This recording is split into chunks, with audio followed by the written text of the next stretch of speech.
At our weekend family dinner, my younger sister said, "Starting tomorrow, my boyfriend and his parents are moving in here. If you have a problem with that, you can move out." I just smiled and nodded.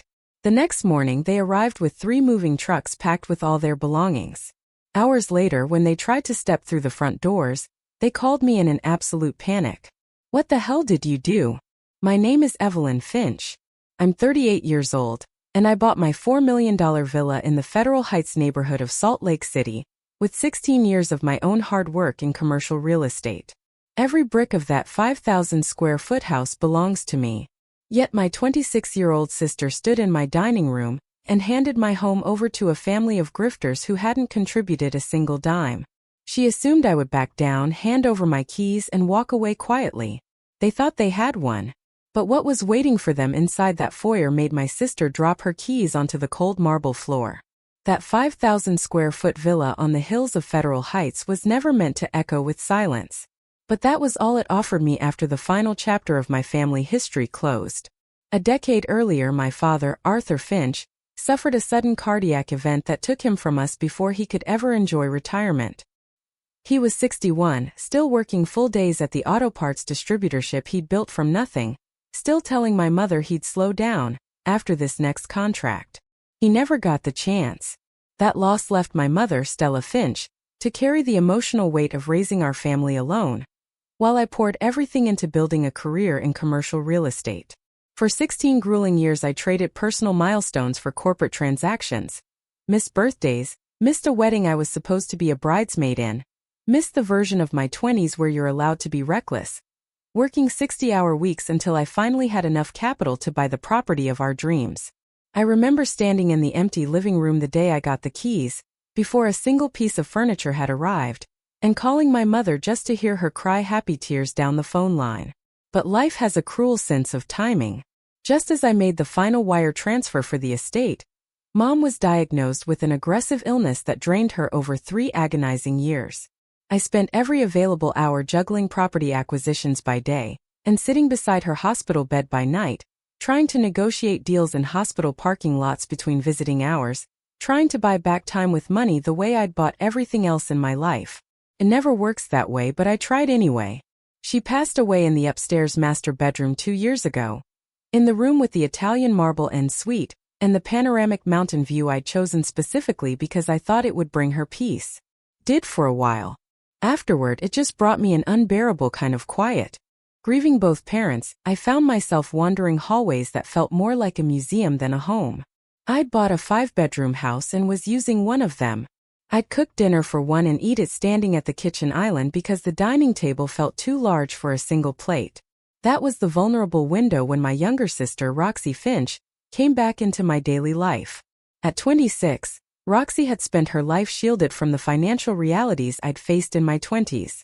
She was 7 years younger than me, born after my parents had already stabilized, after the worst of their early struggles were behind them, and she grew up believing that stability was simply how the world worked, rather than something someone builds.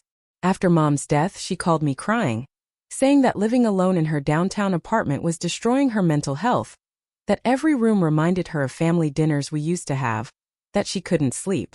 I believed her because I wanted to believe her, and because some selfish part of me wanted the company too.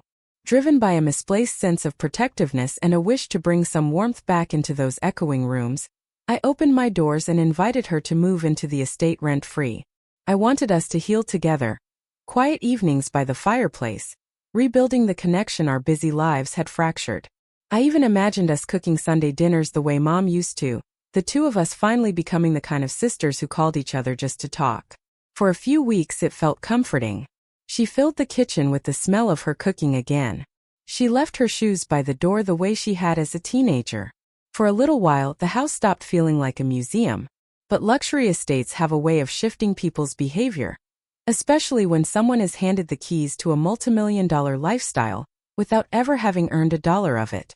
Roxy quickly began treating the custom furnishings and the kitchen as though they'd always been hers by birthright, rather than the product of my 16-year grind. She started referring to our house on social media. She had opinions about which contractor should redo the guest bathroom, a bathroom she didn't pay for and wasn't using.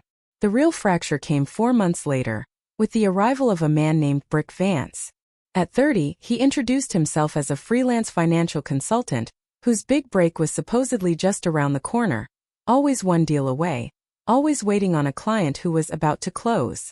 In reality, Brick was an ambitious parasite with expensive tastes, an empty bank account, and a gift for manipulation. He drove a leased BMW he could barely afford and talked about crypto investments in a way that made my stomach turn every time I heard it, the way people talk about things they don't understand but desperately want you to think they do. What started as weekend visits stretched into entire weeks, and then his whole wardrobe arrived, without a single word of discussion or a request for my permission, as the sole homeowner. I came home one Tuesday to find his suits hanging in the guest room closet, his cologne on the bathroom counter, his name, apparently, already floating around in Roxy's conversations as though it belonged there. Brick settled in permanently, treating my home like a hotel where all expenses were mysteriously covered. He never contributed a cent toward property taxes, utilities, or groceries. Instead, he spent his afternoons by the heated pool, smoking cigars on the terrace, and whispering into Roxy's ear, cultivating her sense of entitlement, convincing her that my success was a family resource to be claimed rather than something I'd earned through 16 years of exhaustion.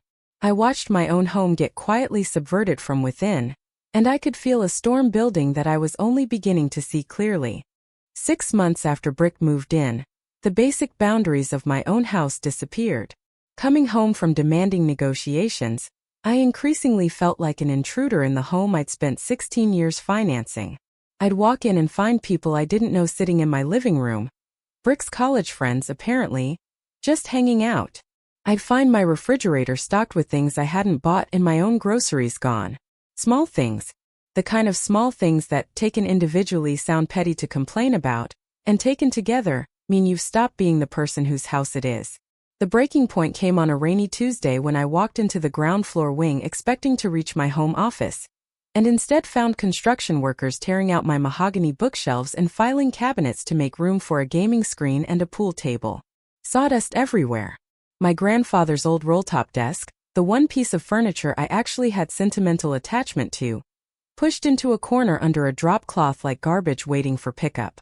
When I asked what was happening, Roxy casually explained that Brick needed a lounge space to entertain clients, and that my office was an unnecessary waste of square footage. I could work from a corner of the master bedroom.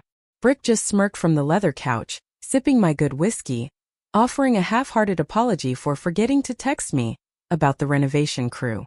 I stood there in my work clothes, briefcase still in hand, watching strangers dismantle the one room in that house that had still felt entirely mine, and I understood that reasoning with either of them was no longer an option.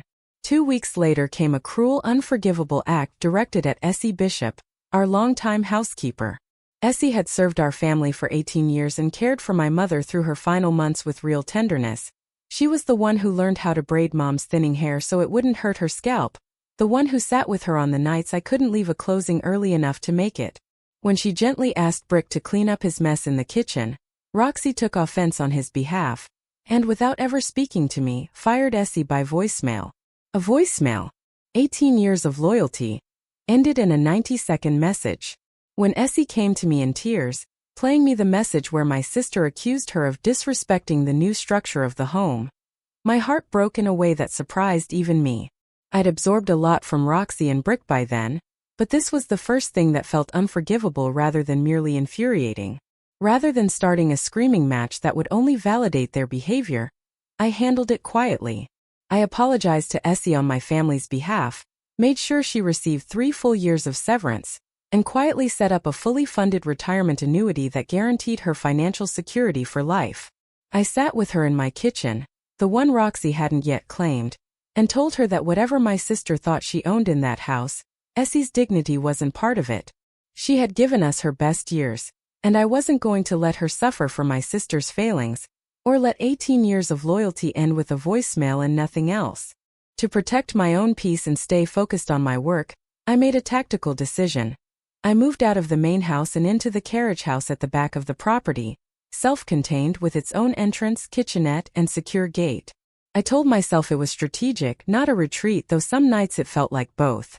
From there I lived quietly, watching Roxy and Brick push their luck further, with no idea what they were digging themselves into. I started keeping a private log of everything: dates, incidents, the renovation, the firing of Essie. Not because I had a plan yet, but because 12 years in commercial real estate had taught me that documentation is the only thing that survives an argument. It was a freezing Thursday evening in late November, deep in a Salt Lake winter storm, when things finally reached their breaking point. Roxy insisted on a formal family dinner, inviting me over from the carriage house under the pretense of reaching a resolution. I almost didn't go. Some instinct told me the invitation had a shape to it I didn't like. But I went because some part of me still wanted to believe reconciliation was possible, that the sister who used to fall asleep on my shoulder during long car rides was still in there somewhere. Halfway through the meal, she set down her wine glass and announced, without hesitation, that Brick's parents, Wilbur and Nettie Vance, had just sold their home in Provo and were moving into our villa full-time, taking over the second-floor master suite for their retirement. She said it the way you'd announce a vacation, cheerful and final, as though the matter had already been decided by people other than me. When I said that 4 strangers taking over my home was unacceptable, Roxy gave me an ultimatum. If I had a problem living alongside Brick's family, I was welcome to pack my bags and rent an apartment elsewhere. In my own house, the one with my name on the deed, the one my mother died in, the one I'd built my entire adult life around. Being told to leave my own $4 million property left me speechless, but I didn't give them the outburst they wanted. I finished my meal, thanked Roxy for dinner in a voice so calm it must have unsettled her more than shouting would have, and left. Later that night, around midnight, I walked back to the main house to retrieve a contract I'd left in the study. Stepping quietly onto the heated patio near the rear doors, I heard voices from the living room. Brick had his phone on speaker, talking to his mother, Nettie, with Roxy sitting beside him listening. Nettie was asking whether the groundwork had been laid to permanently remove me from the title. Brick reassured her, laying out a plan with the kind of casual confidence of someone who'd clearly rehearsed it before. They intended to manufacture false reports to local authorities claiming I was mentally unstable and prone to violent outbursts, then petition for an emergency restraining order to keep me off the property. If that stalled, they'd use staged claims to try to have me committed to a private psychiatric facility, clearing the way for them to take full control of the estate. I stood in the freezing dark and listened to my own sister discuss, in a tone as flat as a grocery list, the logistics of having me declared unfit so they could take my house. Standing in the dark outside that window, something in me went very clear and very cold. The hurt I'd been carrying for months evaporated, replaced by a sharp, deliberate resolve to protect what was mine. I didn't storm in. I didn't scream. I turned around, walked back to the carriage house, and opened my laptop to review the estate's legal paperwork until the sun came up. Reasoning with them was pointless. The only real move left was a swift, total liquidation of the property that would leave them with nothing to take. Early the next morning, before sunrise over the Wasatch Mountains, I met with my attorney, Everett Cole, who had handled my corporate transactions for over a decade. I laid it all out for him, the renovation, Essie, the overheard call, and watched his expression shift from professional patience to genuine alarm. He confirmed what I already knew. I held sole, exclusive ownership of the property. Roxy had never signed a lease, paid rent, or contributed a dime. She had no legal tenancy rights whatsoever under Utah law. You could evict her through the courts, he said. But that's months, and months is exactly what they're counting on. Every day you wait is a day they get more entrenched and more dangerous. Rather than dragging through a slow civil eviction, I had Everett move fast. Using my commercial network, I reached out to a real estate management group that had been eager to acquire luxury parcels in Federal Heights for redevelopment for over a year. I'd fielded their inquiries before and always turned them down. This time I called them back. Within 48 hours, we'd negotiated an all-cash purchase agreement for the full $4 million, with the buyer taking the property as is and full responsibility for securing possession. My home became liquid capital before my family had any idea what was happening. I signed the paperwork in Everett's office with my hands steadier than I expected them to be. With the proceeds clearing into my account, my first priority was making sure the people who'd actually shown me loyalty were taken care of. I used part of the sale to buy Essie a fully furnished 2-bedroom condo in downtown Salt Lake City, with the clear title in her name, a small measure of gratitude for 18 years of devoted service. Watching her cry with relief as I handed her the keys gave me real peace, The first genuine peace I'd felt in months. She kept saying it was too much, and I kept telling her it wasn't nearly enough. With that done, Everett finalized the closing and sent a formal legal notice to the residents of the house, full change of ownership, and an order for all unauthorized occupants to vacate by a set deadline. I asked him not to warn me when it went out. I didn't want to know the exact hour. I wanted to keep living my life at arm's length from the mechanism I'd set in motion. 2 days later, a courier delivered the certified letter to the front door. Brick signed for it without grasping what he was holding. Reading the eviction language, he made a fatal error in judgment. Convinced it was a bluff, some kind of scare tactic, he hid the letter from Roxy and his parents entirely, slipping it into a desk drawer, certain no court would ever enforce an eviction against family. I imagine he thought he was protecting the plan, buying time, maybe even planning to renegotiate with me privately before anyone else found out. He had no idea the plan was already beyond saving. Unaware anything was wrong, Roxy and Brick spent the following weeks picking out finishes and planning dinner parties for their incoming guests, fully confident their plan was working. Roxy sent me a text asking, almost sweetly, if I'd come around about the master suite situation. I didn't answer. Meanwhile, the new owners were quietly finalizing the logistics to take physical possession of the estate, coordinating with Everett on locksmiths, security, and a date.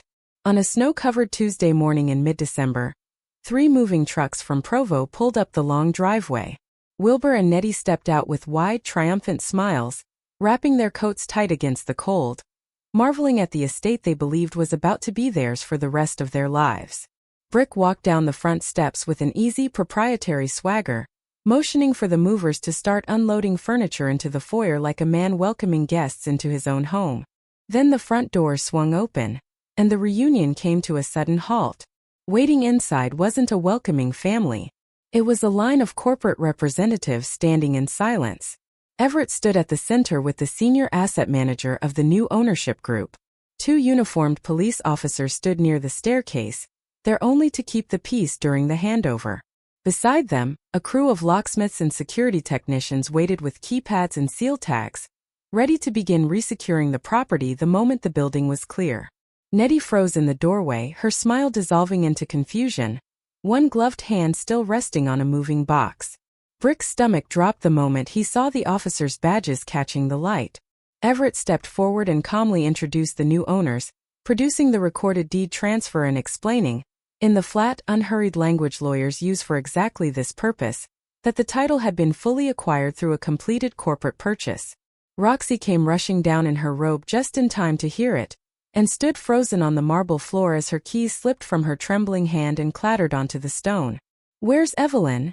she kept saying, to no one in particular, as though I were the one who could fix what she'd just found out. Everett informed the group they had exactly 60 minutes to gather their personal belongings and leave. Anyone remaining after that would be treated as trespassing under state law. Wilbur shouted, demanding to know what had happened to his son's promises, his voice cracking somewhere between fury and panic, while Nettie clutched his arm, hyperventilating. Outside, 3 trucks packed with their entire life's belongings had nowhere to go, engines idling in the snow. I stood quietly near the side entrance in my coat, my own bags already loaded in the car. I'd moved my things out of the carriage house 2 days earlier, quietly at night with no one watching. I walked over, picked Roxy's keys up off the floor, and handed them to the lead representative. I looked at my sister and Brick one last time, offered a calm, quiet smile, no anger, no pity, just closure, and walked out to my car without another word. There was nothing left to say that the last 6 months hadn't already said for me. As I drove down the snowy mountain road toward my new penthouse downtown, my phone lit up with a call from Roxy. I answered just in time to hear her screaming through the line. "What on earth did you just do?" I let her finish. Then I said quietly, "I sold my house, Roxy. It was always mine to sell." I hung up before she could answer, and I didn't pick up the 7 calls that followed that night. 18 months have passed since the day those keys dropped onto the marble floor, and the consequences didn't take long to arrive. Having already sold their home in Provo, Wilbur and Nettie were left with nowhere to live, forced to spend a large chunk of their remaining savings on a cramped, overpriced rental on the noisy edge of the city. The retirement they planned around a free luxury estate evaporated within a season, replaced by the kind of financial stress that ages people quickly. The humiliation of it, of having sold their own home for a promise that collapsed in an hour, tore at whatever was left of their relationship with their son. Brick and Roxy's relationship imploded under the weight of blame and legal disputes over shared debts they'd racked up together during their months of assumed luxury. A leased car, credit cards, deposits for parties that never happened. He blamed her for failing to secure any part of the estate, insisting she should have gotten something in writing sooner. She blamed him for hiding the eviction notice, for the 2 weeks of silence that could have given them time to prepare, or at least to save face. Their petty accusations escalated into expensive small claims battles over who owed what to whom, and their engagement ended in a storm of resentment neither of them, I suspect, will fully recover from. For the first time in her pampered life, Roxy faced the cold, unyielding reality of adulthood without a safety net behind her. I changed my number and cut off every point of contact I could so she could never reach me for money again, and I meant it as something closer to mercy than cruelty, the only way either of us would ever learn what our relationship actually was once the money was gone. Deprived of my support, she was forced to leave her lavish assumptions behind and take on multiple low-wage retail jobs just to cover rent and groceries. I heard, through a cousin who still speaks to both of us, that she's working at a home goods store now, folding towels for minimum wage in a strip mall 20 minutes from where the villa used to sit. A detail I didn't go looking for, but that reached me anyway, the way these things do. The buyers converted the villa into a corporate retreat center within the year, gutting the interior far more thoroughly than Brick ever managed with his gaming lounge, repainting the walls, replacing the marble with something more institutional. The house where my parents spent their final years is now a hub of quarterly offsites and leadership retreats, entirely disconnected from the personal drama that once poisoned its halls. I drove past it once months later out of some morbid curiosity, and felt surprisingly little. It stopped being my mother's house the day Roxy fired Essie by voicemail. Selling it just made that fact official. With the substantial proceeds from the sale, I expanded my commercial real estate portfolio into growing markets across the region, closing 3 new acquisitions within the first year alone. I settled into a stunning high-rise penthouse overlooking the Salt Lake City skyline, smaller than the villa by a wide margin, and infinitely more peaceful. There's no wing of the building I avoid, no room that used to be my office and now smells like someone else's cologne. Every square foot of it is mine, undisputed, and after everything, that simplicity feels like the real luxury. Essie lives comfortably nearby in her own downtown apartment, and we still have dinner together most weekends, usually at the little Italian place 2 blocks from her building, where we linger over coffee and remember my mother's warmth without any lingering bitterness attached to it. She still calls me Miss Evelyn out of habit, and I've stopped correcting her because I think she's earned the right to call me whatever she wants. I built a life around people with real integrity, and I've never once looked back at the storm I left behind on that mountain. Arrogance, greed, and the betrayal of real loyalty tend to build their own downfall, brick by brick, whether or not anyone ever calls it out loud. Those who try to exploit someone else's generosity usually end up constructing their own collapse. Standing firm in self-respect and making the hard, unglamorous decision when it actually matters is what pays off in the long run. Not the version of family loyalty that asks you to disappear so everyone else can be comfortable, but the version that simply asks you to be honest about what's yours and to protect it.